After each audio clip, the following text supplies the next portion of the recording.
I got to see her win the National 800. What was that? Was in Pennsylvania, was it? As a matter of fact, I just brought it so you see it. But Nice. yeah, so this is it was just on my desk, getting dusk. But this is for the Association for Intercollegiate Athletics for Women, the AIAW, because women were not allowed to run in the NCAA when I was running. Welcome to Pass It On, Oh, the Connecting changes Soul to we've Soul, experienced. a podcast introducing you to courageous souls. These people are taking their spark in life and passing it on, lighting their corner of the world. I'm your host, Tammy Sturr, best-selling author, speaker, and CEO of Author My Day, a company inspiring courage. I interview people about how they exercise their courage muscle and use their story to inspire you to live with a courageous heart. Let's get started with today's guest. Thane Baker is an American former sprinter and winner of the gold medal in the 4x100 meter relay at the 1956 Summer Olympics in Melbourne, Australia, with set a new world record of 39 and a half seconds. Baker also won a silver medal in the 100 meter and a bronze in the 200 meter. At the 1952 Olympics in Helsinki, he won the silver medal in the 200 meter and is the subject of a new book, Running in Borrowed Shoes, written by his daughter, Catherine Baker Nicholson. Both are highly accomplished people, as Thane served as a colonel for the United States Air Force, and Catherine holds a Juris Doctorate and is working on another doctorate degree in history, studying female athletes in the Olympic Games. Catherine and Thane, welcome to Pass It On, Connecting Soul to Soul. Thank you. Thank you. Thank you very much for being here. And Nice to be here. I have a question for you. What's in your pocket? In my pocket? My glasses. Is that it? Do you have a marble? Where's your marble? Oh, well, I just happen to have a marble. When I watched your documentary last night in preparation for this, there was a marble laying right beside my foot.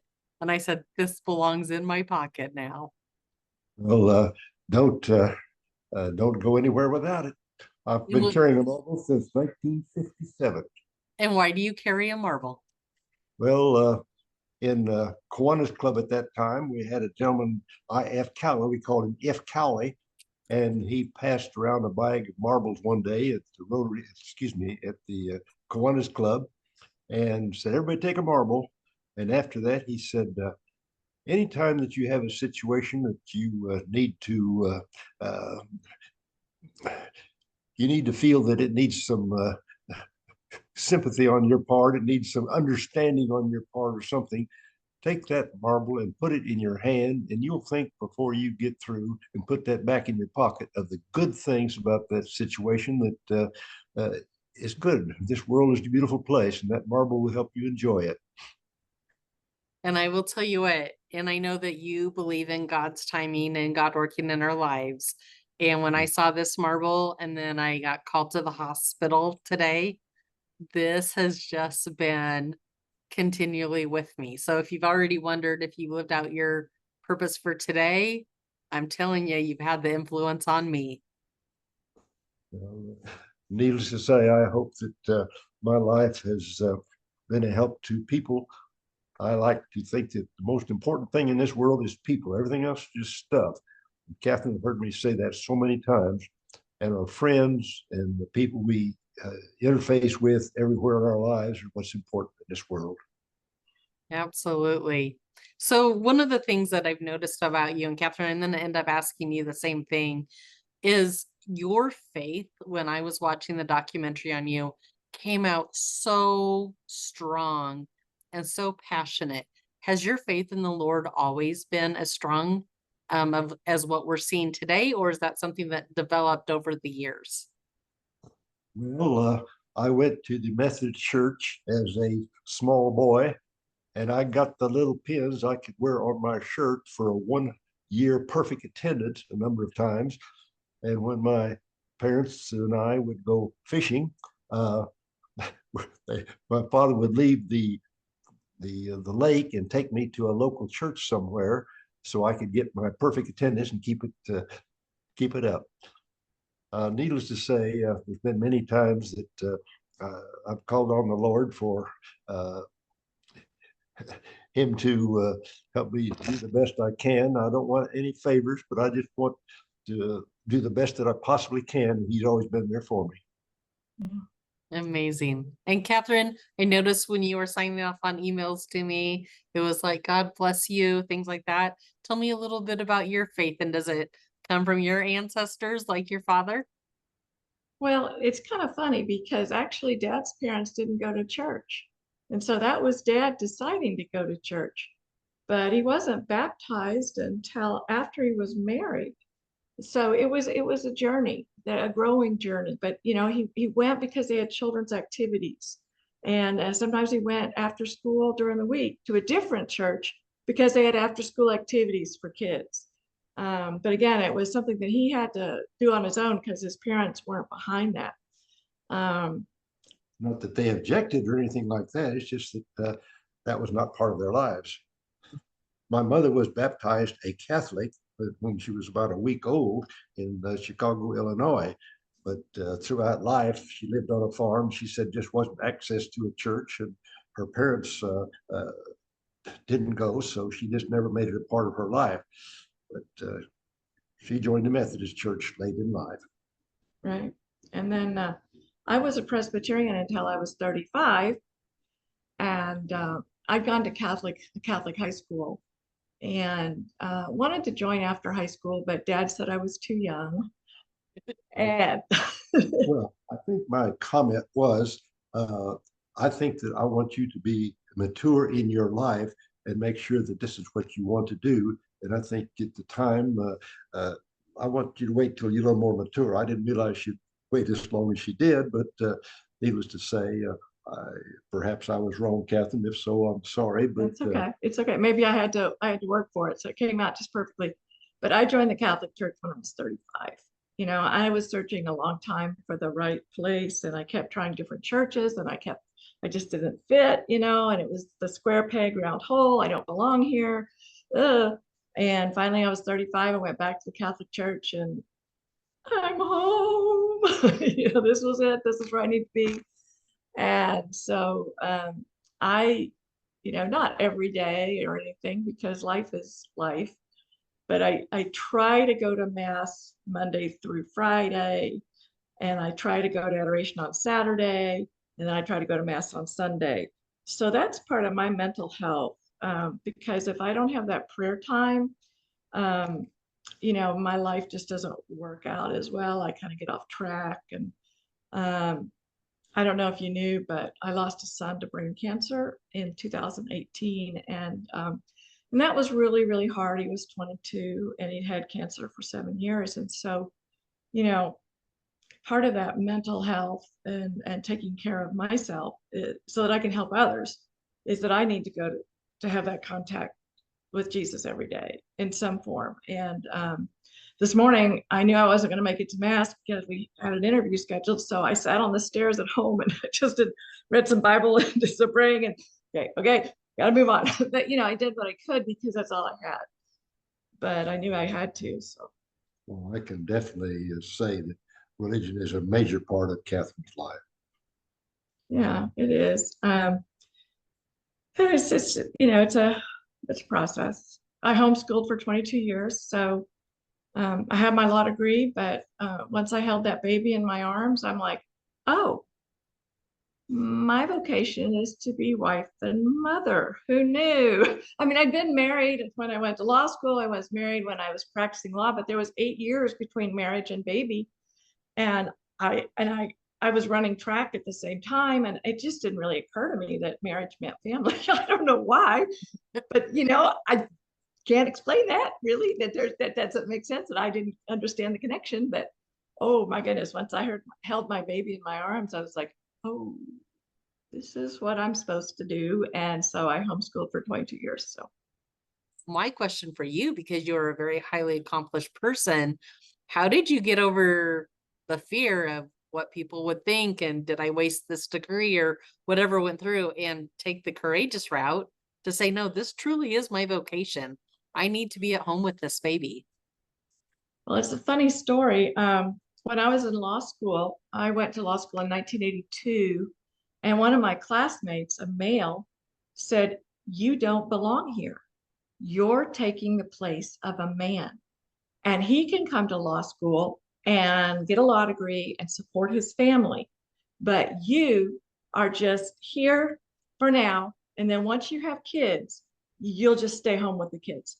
And I said, "Oh no, I'm going to practice law. And when I have children, I'm going to have a nanny, a live-in nanny, and I'm going to make this much money. And then I'm going to pay the nanny that much money. And that's what makes sense. That's what I'm going to do." And I believed it. And well, he was right, but, but that's okay. The real answer is that I did everything I wanted in my 20s before I had children. My first child came when I was 30. So I had run track trying for an Olympic team, which I didn't make. I had, practiced law. I had clerked for a judge. I had done all of these things. And so many people I met later on in life said, "Oh, if only I could get an education and only I could get this job, then I would be happy." And I didn't have to say that, because it's like I did all those things and they did not make me happy, as they did not make me as happy as having a child and being a mother. So I knew I'd seen the other side, so there was no question. And Thane, what I noticed about you is that if I got the timeline right, you went to college and then the airport. Do I have that timing right? Well, in college, I went to college and I had enough money saved for the first year, but after that, I needed a job, and I mopped out laundry for $10 a week. I washed dishes for 2.5 years in a fraternity for my 2 meals a day. I sold programs and worked for 50 cents an hour when I could in the athletic department. And he herded pigs. The coach had a pig farm, and we would go out on weekends. He'd pay us to herd his pigs. But I guess, The ROTC paid money. well, what my junior year, ROTC paid $27.30 a month, and I needed the money, so I took advantage of ROTC. So I had 4 years. Back in those days, land grant colleges, all males, unless they had a military exemption, had to take 2 years of basic military training in land grant colleges, which I did for the first 2 years. Then the last 2 years was by choice. I got out of college and I had an obligation of 2 years active duty and 6 years reserve, for a total of 8-year obligation. And so after that, I got my 8 years in. I was in a good reserve unit and good people, and felt like it was worth my trouble. So I stayed in the reserve for the next 22 years. So I put in 30 years in the Air Force, 2.5 years active duty and 27.5 in reserve. Needless to say, while I was in reserve, I was on an inspection team, and so I got what they call man days. So technically, I was on active duty 12 times a year. When we went to a base someplace, I was stationed out of my inspection unit was out of San Antonio, but I was living in Dallas, so I would join the inspection team wherever we might go in a 5-state area to do our inspection. And so that was part of my life, the Air Force. So, and I'm going to go back a little bit before then, because when I was researching your story a little bit, there's this time in your life where you're very athletic, and you get a piece of steel in your knee, and the doctor says, "No more athletics," but you go back to athletics. How were you able to go back to athletics after the prognosis that you weren't going to be able to go back? Did they take the steel out? Do you still have it? Well, yes, the steel is still there, but if I may, I'm going to go back to 1937, 38, when Glenn Cunningham from my hometown came back from the 1936 Olympic team and made silver in the 1,500 meters. And in a little town of about 1,000 at that time, Elkhart, Kansas, he ran down Main Street in his Olympic uniform, and the band played, and I was standing there holding my father's hand. I said, "I want to run the Olympics someday." So that was just something I did. I ran everywhere I went. And when I was 14, I was working in a garage for $2 a day, and I got a piece of steel in my knee. And the doctor operated, the local doctor. He said, "Well, I can't see it. I'm going to have to send you to Hayes, Kansas, because they've got a fluoroscope and they can see while they're cutting to get that piece of steel out." I got an X-ray, and sure enough, it was there. And doctor came in and said, "Well, you're going to have to give up athletics because at your age, you're growing so fast that your left leg will never mature as well as your right leg." And so you're going to have to give it up because you just won't have the muscle situation and so forth because of the two operations. Well, for 2 years, I crutches and canes until my junior in high school. Then I said, "What the heck?" So I went out. I went to the doctor. He said, "Well, if it doesn't bother you, go ahead. If it bothers you, take it out." So I ran in high school with it. I went to college and didn't do very well in high school. And I went to the track coach at Kansas State and said, "Mr. Haylett, can I go out for track? I'd like to try to go and make your track team." "Yeah, we might make a quarter miler out of you." So I went out for the track team as a walk-on, as they called it. And my last 3 years, I got a scholarship, $67.50 a semester, my last 6 semesters. And 3 years later, after I walked on, I was on the Olympic team. And now to this day, if you want to look at my two legs, my left leg is smaller than my right leg in diameter, not in length, but in diameter. And needless to say, I've had it x-rayed over the years a number of times out of curiosity, and it's still there. I want to show you this picture and I hope you can see it. Here's my father right here, okay? Yeah. And he's driving out of the starting blocks, okay? And what's really important here is look at the difference between the two legs right here, okay? Oh That my. Yeah. that left leg is the pushing leg. The right leg's just up, ready to take that next step, but the left leg is pushing off the starting blocks. And you can see how much smaller it is. So, you know, Wow. you just don't, and dad says, "Oh, I wish I could have run this race over, or I wish I could have done that race over again. Maybe I would have done better." And I said, "Dad, given what you were dealt with, you did really well." So You did really well, for sure. I agree with your daughter. I missed something I want to say that Glenn Cunningham came back from the 36 Olympics, as I said, when I was watching. But the rest of the story is when he was about 7 or 8 years old, something like that, he was burned in a schoolhouse fire, and his brother was killed with the burns, but he survived, but he had burns all over his legs.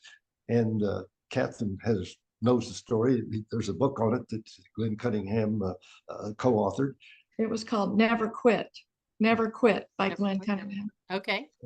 And needless to say, it took him a while to learn how to walk again. And the doctors told him his muscles were burned so bad he wouldn't have the quality of muscles that he needed to.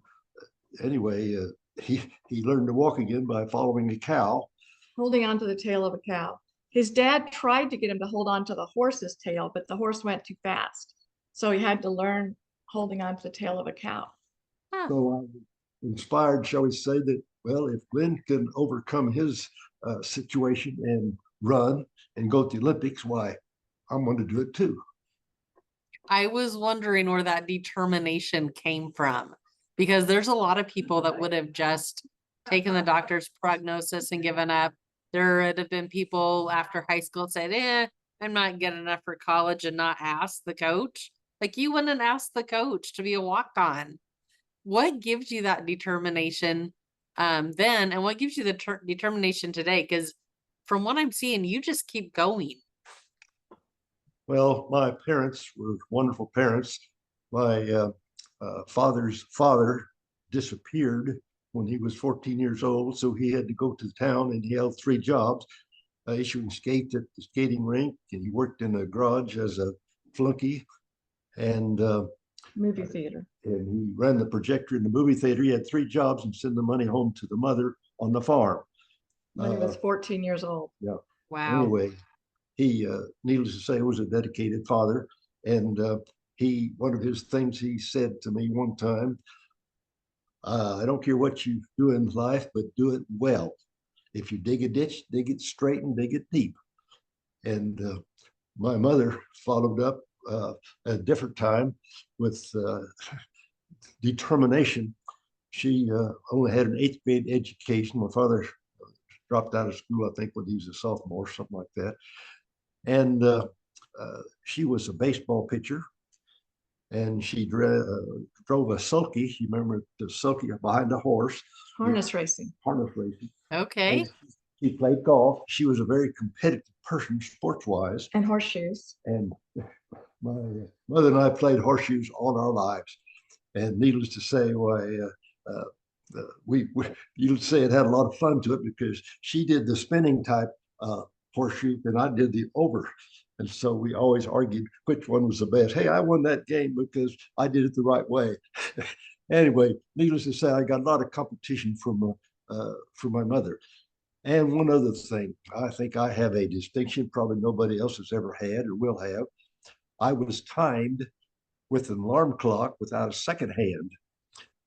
And my father worked in the garage, and one of his jobs was to pull the cord on the noon whistle, so the noon whistle would blow on top of the roof of the garage. And I would stand on the edge of the school ground and waiting for that whistle to blow in the elementary school. And my mother would be on the front porch with her alarm clock. So she would look at the clock when she heard the whistle. And when I heard the whistle, I took off running and I ran those 7 blocks. And she would say, well, maybe you did just 8 or 9 minutes. You did pretty good today. She was looking at the clock and looking at the minutes to try to. Needless to say, there was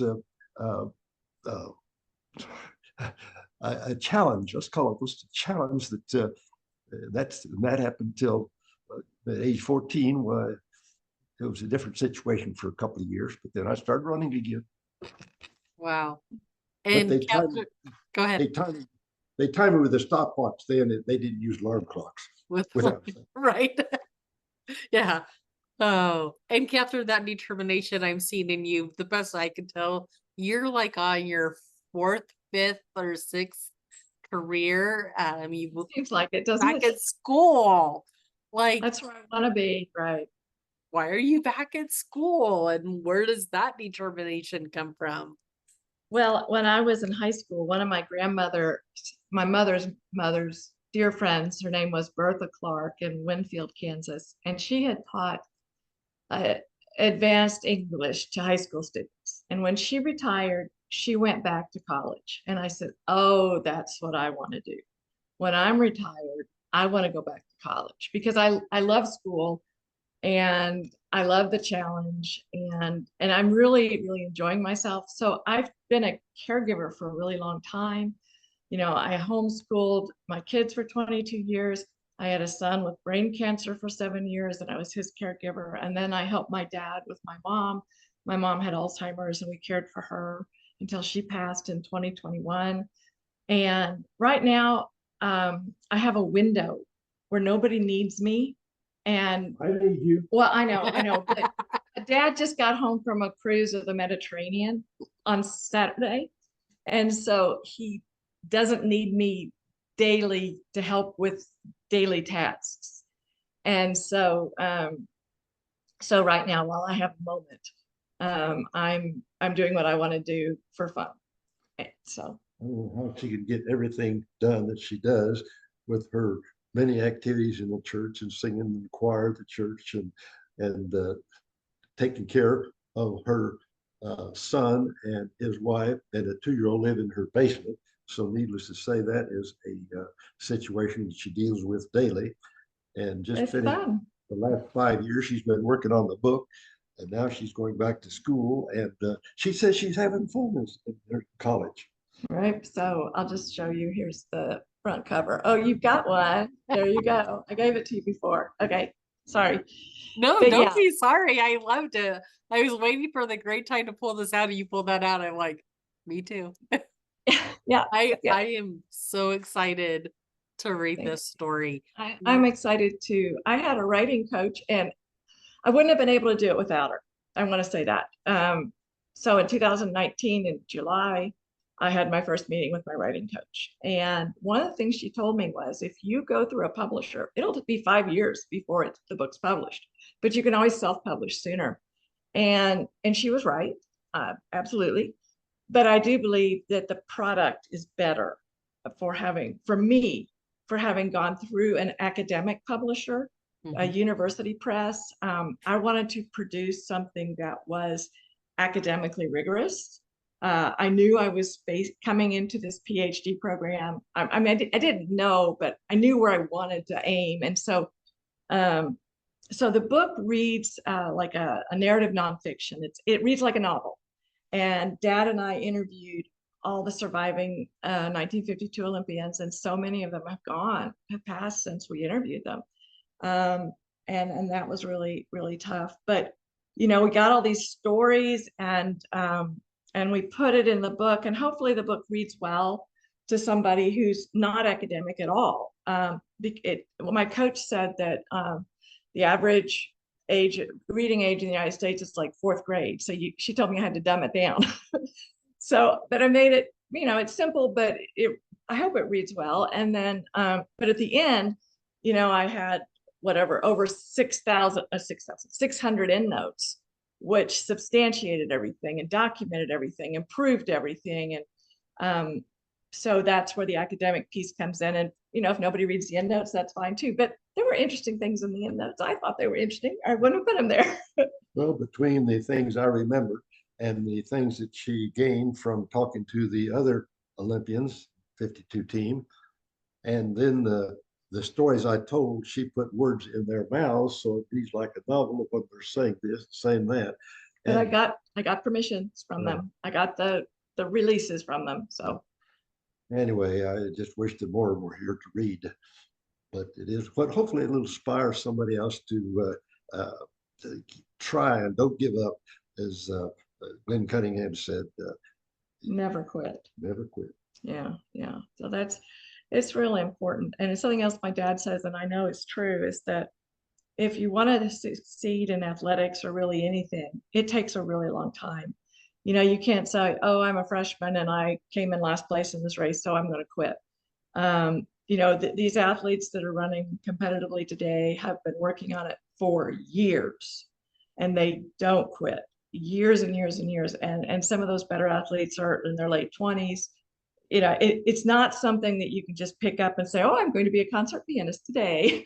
No, it's like you really have to work at it. And it's something my dad always says, is that you have to listen to your coaches. You have to listen to your teachers, because they know what's going on. And you can't think, oh, I know better than they do, because you don't. And I know there's a lot of teenagers, I've had one or two, who thought they knew more than they did. What are you looking at me for? I didn't look at you. I was just saying, but I'll just say I've known a few. I won't say I had them be. I'll just say I've known a few. I might have been one of them. I will tell you that right now. Might have been one of them myself. He taught all of us. Needless to say, as a freshman, I was not eligible to compete my freshman year in college. So the freshmen had to support the varsity. And so we timed them and we gave them starts and we did everything to the varsity. That was the freshman's job. So I learned watching them and observing them. And every time that I went to a meet, well, I tried to watch and note things, because you learn in life.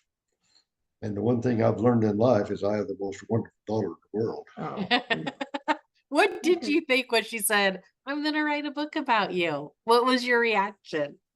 Well, I said that I've always wanted to write a book, but since you're doing it, I won't have to. Catherine, at what point did you realize you were the daughter of a gold medal Olympian? I know I was, when I was 7 years old, I knew I was the daughter of a gold medalist in the Olympics. And my dad took me out running in the park. And so we'd go out and I would win. And I would think I was somebody, because I made an Olympic gold medalist. So that must mean I was really, really fast. I never could beat her for some reason. But For some reason. yeah. And then when I got to college, I was running for Rice University, and Dad was in the master's track program. and we'd go out and work out, and I never could beat him in 100. I mean, we would work really, really hard, but of course, anything longer, I might have had a chance. He probably would have beat me in the 200 too, but quarter mile, I would have gotten it for sure. Well, I don't know. Well, at least in the 800. He wouldn't run 800 meters. So no, Dad just wanted to show you that when you set a world record, they gave him a little plaque. They used to do this to everybody that set the world record. You get a plaque, and excuse me, it's a little bronze plaque, and it says the event and the date, and your name, and all that kind of stuff.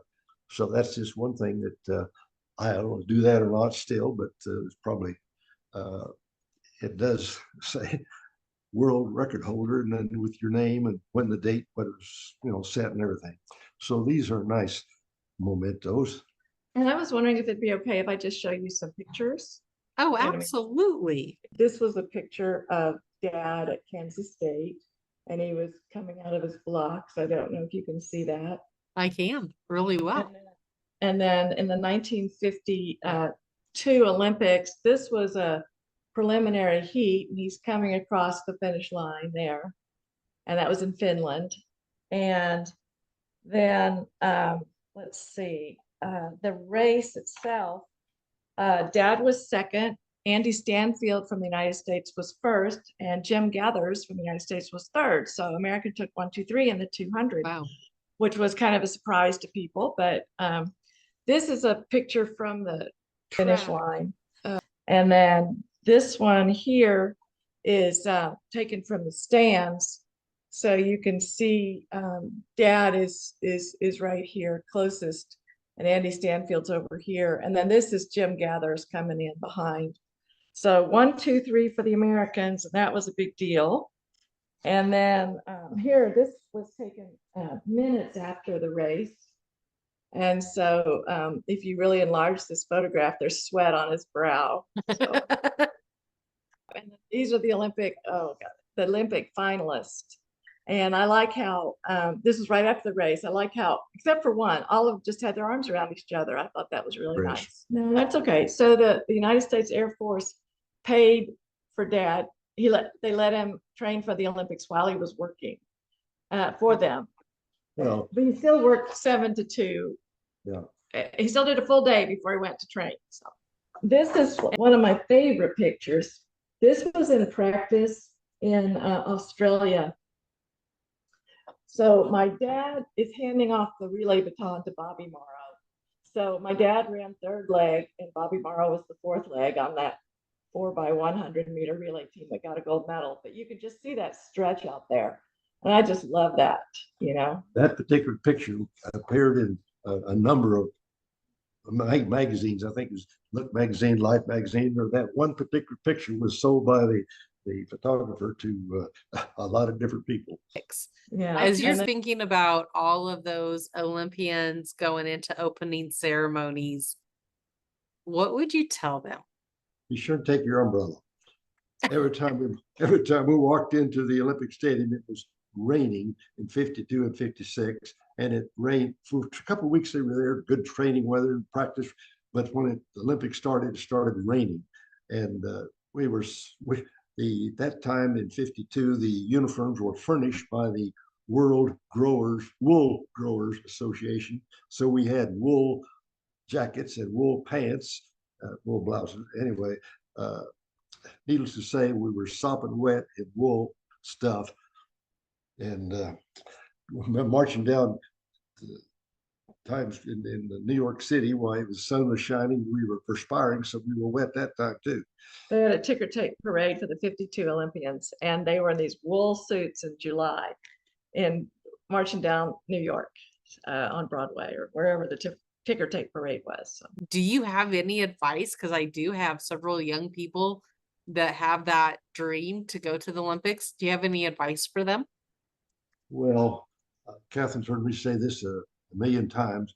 You don't achieve your maximum potential in a few years, no matter what it is, whether it's music or something else. So if you really want to be serious, it's going to take years, and don't give up because you didn't have as much success as you thought you wanted to have, maybe in high school or even in college, because nowadays, needless to say, there's more individuals running on the Olympic team that are out of college they paid their dues 4 years in college. And now they're training through the Olympic Association and through other sports clubs, they call them. So it's dedication to the sport. It's sacrifice. I hate to use the word sacrifice, but you have to give up so much in so many different ways to make time for what you have to do otherwise, and for your sport or for your activity, whatever it might be. And discipline, dedication, and hard work, and listen to other people. And it takes time, but if you want to reach your potential, why, it's worth all of it. And you carry all that dedication and discipline, you carry that the rest of your life. I think Catherine might attest to that, because I was walk on as a freshman. She walked on as a sophomore at Rice. She had no scholarship. She just went to the coach, could I go out the track? And 3 years later, she was national champion. And I did the same thing. 3 years later, I was on the Olympic team. So in that case, it took us 3 years to reach the level of potential we did. And I'd got much better after that, after college. And I had the good fortune to stand on the Olympic team, the Olympic podium 4 times while I played the Star Spangled Banner. In '52, Andy Stanfield won, and I was sitting next to him second. In '56, for the 100, Bobby Morrow went it, and I was second. And I was third at 200. And then the shame of it is, in 1956, the stand where they gave you your medal and they played your national anthem, there was only room for one person to stand. And there was 4 of us on the relay team.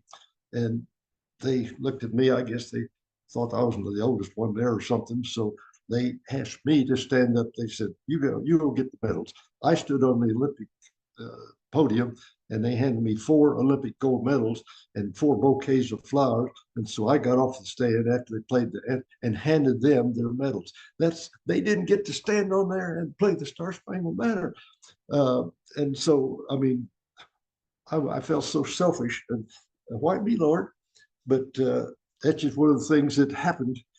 And of course, I'm thankful for it. And needless to say, the tears running down my cheek when I was up there on the top with those 4 medals. But they should have been up there with me. That's the point. Now, interestingly enough, in 1956, in the 100 meters, Hector Hogan from Australia, his hips or focal point was ahead of mine.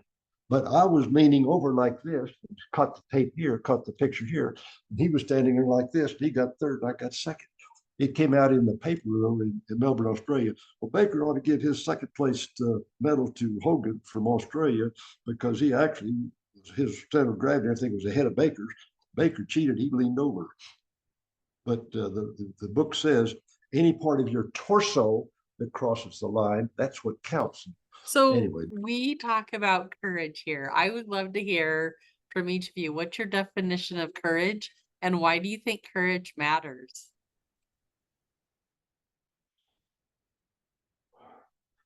I guess you might say you have to have the courage to push yourself for the discipline and to learn what you have to learn. Just don't go out there and just you got to have a discipline, and it takes courage to have discipline. I think it's I guess if you use the word courage, you can't just go out there and let's see what happens and okay, I'll maybe tomorrow I'll do better. You have to have the courage to dedicate what you have to do and put in the time to achieve your goal and be the best that you can be. Yeah. I think one of my things about courage is that I have to get out of my own way. I'm one of these people who's, during my life, I've been pretty anxious. And so I'm my own worst enemy. But I think in my old age, I've kind of gotten past that a little bit. But what I really want to say about courage is, when you have a son with brain cancer and you, he almost died a few times before he actually died, on chemotherapy with no immune system and having cellulitis and or he had C. diff one time, and he had all these different problems. But and then when his cancer came back, he had a 20% chance of being alive 5 years after his cancer returned.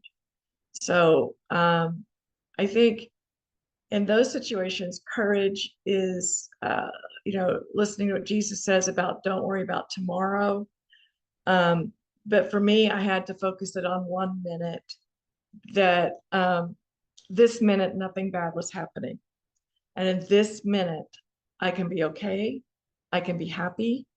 And I just had to be 1 minute at a time. And I had to do my best 1 minute at a time. And sometimes it was one breath at a time.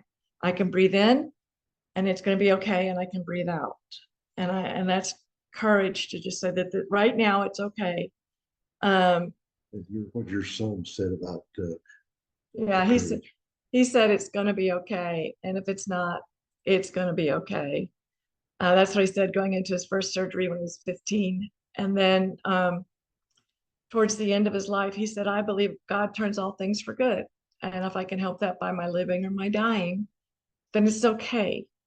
And he had a great sense of humor. And he, he's like, everybody dies. I just know my expiration date. Most people don't. I get to know. And he had a bucket list and he got it done. And he bought Christmas presents in the summer for the following Christmas because he thought he'd be not being he died in September, and he had Christmas presents for everybody under the tree that he bought. Wow. And because they had told him in November, you have 2 years, and in March, they told him you have 6 months, and in July, they said you have 6 weeks. He lived 7 weeks. So he knew, but I think, that courage it was at the end, it was 24 hours a day. I was on his cycle. I was in a bed in his room. I spent whenever he was sick, I was sleeping in the same room. And, whenever he'd call me, I had to get up. I had, whether I was tired, whether I was exhausted, whether it didn't, he needed me. So I had to be there. And so, to me, I thought I had faith, but I didn't know I had faith until my son got brain cancer and I had to deal with that. And I told my son, I said, my son with cancer, I had 2 other sons who are the silent survivors of childhood cancer. But I told my son with brain cancer, I said, when you were so sick, I didn't pray very much. And he's like, you didn't pray? Why not? And I said, I didn't have to, because I felt like Jesus was right there. He was right there walking with me every step, every breath. So it's not like I had to have this conversation with somebody who was far away. I mean, he was right there. So that was good. And it was really hard to lose him, but and someday the plan is to write a book about it. But I'm not. What's his name? John Patrick Nicholson. So if you care to Google him, there's newspaper articles, there's TV things about him. So they offered him an honorary degree. He was only a sophomore for credits, and he said, no, I want to earn it.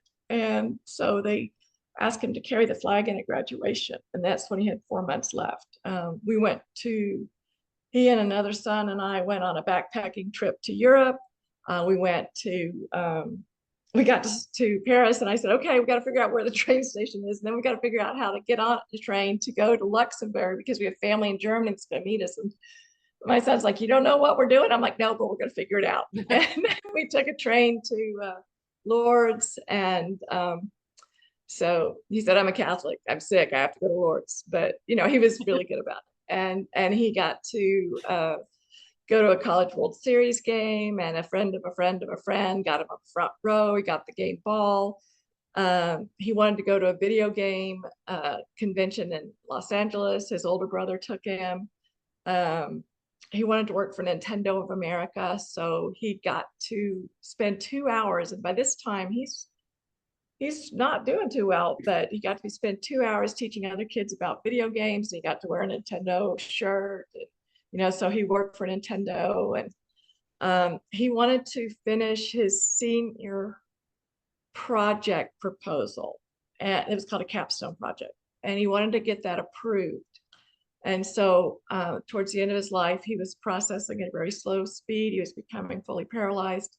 And so he would just, whoever could type for him, he would say, in order that. And he got it done. He got it done. And so on Thursday night, he turned it in. On Friday, the University of Nebraska, Omaha, Peter Kiewit Institute, College of IS&T, Information Science and Technology met, and everybody in the department said something nice about his project, and they approved it. And he was gone very early Sunday morning.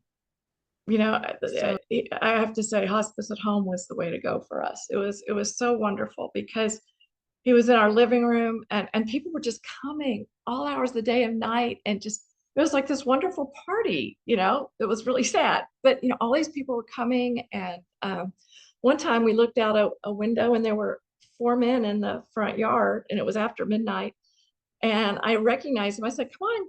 And they did just come, and they just wanted to pray with him, and so it was a wonderful experience. So as difficult as it was. This theme of never quit started part of our beginning conversation, and now I'm seeing it generationally through your family. This theme of never quit. What spark do each of you want to be in the world?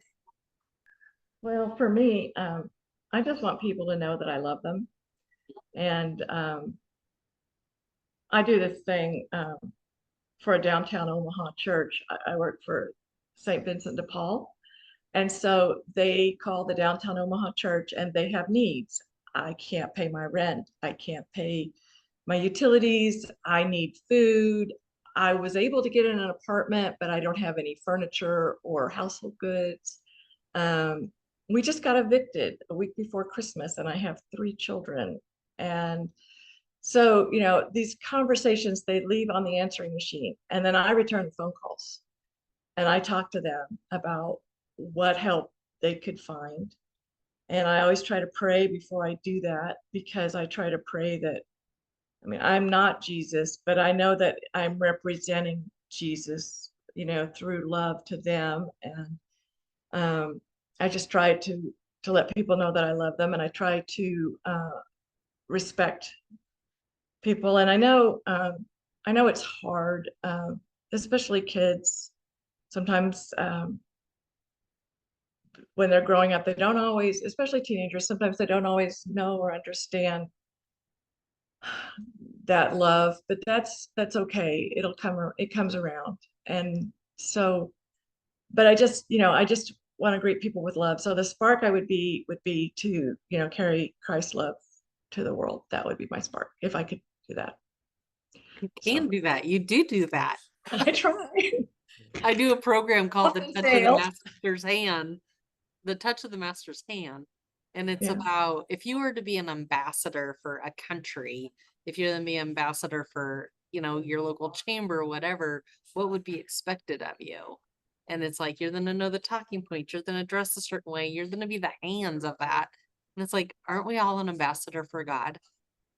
Aren't we an ambassador for God? And that's what you're doing, because God is love. And so, and he made you in his image, right? Yeah. So of course, you're a great spark. You're a great spark for love. Well, Catherine's heard me say this, and I think we've said earlier in our conversation, the most important thing in this world is people. And I think that working to help people, maybe not so much physically, but with suggestions and guidance, this type of thing, people's most important. Everything else is just stuff. But people are the future of the world. And let's hope we don't mess it up, because there are situations in this world that people have maybe selfish goals or things that they think is what they want to do with the world. And if anything, I'd like to let people try to live with one another with humanity and with love and with assistance and help, like Catherine does. She does so much through this program, and I've been there when she's talking to them on the phone about what they can do for get help and so forth, and she tells them where to go specifically and call this person, and perhaps anyway, I admire her so much for that. If I can encourage others to be the best that they can be, I guess that would have to be the best spark I can think of. Yeah. I will say that I was prideful. It's one of those things you still struggle. Everyone struggles with it, but after having a son with brain cancer, boy, that'll knock you down. Pride doesn't mean anything anymore. And all of a sudden you're crawling on the ground. And I'm really sorry that my son had cancer. I'm sorry that he died. But if your goal is to get your kids to heaven, I really feel like you check that block right there. Like I won, check the block. But still, it just really, as horrible as it was, there was a lot of good that came out of it. As my son John Patrick said, I believe God turns all things for the good, and I really think that helped knock a lot of pride out of me, because that was a necessary improvement on my part. My mother used to say another thing. She'd say, now let me tell you something, no matter how good you think you are, there's somebody just around the corner that's better than you are. She said that numerous times, and I guess that was when I was running, and maybe that in other activities too, because just remember, there's always somebody better than you are, so don't get your pride up too high. Right. And she was right. I got second place. The first time. The first time. And the second time. Yeah. Except for the relay. Except for the relay. I usually ask what's next, but I'm not going to ask that. I'm going to ask you something that you inspired, Catherine. What's God whispering to you? Oh, what's God whispering to me? That's a really good question. Thank you for being the person you are, Catherine. Oh, He appreciates your dedication to others and what you have given this world. Is what he appreciates. yeah. That's what he's saying to you. Thank you, Catherine. Thank you. Yeah. So, Catherine, what's God whispering to your dad? I don't know. What's he whispering to you? Dad's just, he's still going on, still going strong, and it's becoming a challenge. He'll be 93 in October. But he's still living alone, still driving, and still making all his own appointments, and he's doing great. But I know it's getting a little bit harder, but we're going to be a team thing. I'll hand you the baton, you run with it. All right. So we're going to last night I pulled weeds, and this morning I was out there spraying Roundup on the grass weeds. I mean, I got to keep busy. Yeah, so I think we're Dad's moving a little bit more towards sunset, but we're going to do it together and take care of each other. So, but hopefully it could be 10 years from now. I was planning on 15. 15. Okay. Yeah. Thank you for listening and being inspired to exercise your own courage muscle. Please leave us a rating on whatever platform you are listening. For even more, you can go to www.authormyday.com. Remember, you only have this one life, this one day, so always author your day. Thanks for listening to Pass It On, connecting soul to soul.